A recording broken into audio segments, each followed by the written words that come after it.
Ka'ba. Ibrohim alayhissalom Makkada Alloh uchun bir uy qurishga qaror qildi.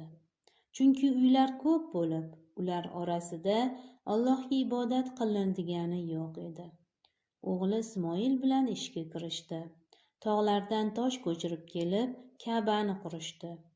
Ikkalalari Allohni zikr etib unga duo qilishdi. Parvardigoro, bizdan o'zing qabul et. Albatta sen eshituvchi va donodirsan. Baqara surasi 127-oyat. Alloh taolo ulardan bu Baytullohni qabul etdi va Ka'bani barakali qildi. Biz har bir namozda Ka'baga yuzlanamiz va musulmonlar haj kunlari Ka'baga safar qiladi. Uni tavof etib, qoshida namoz o'qiydi. Ibrohimga Allohning salomi va salovati bo'lsin.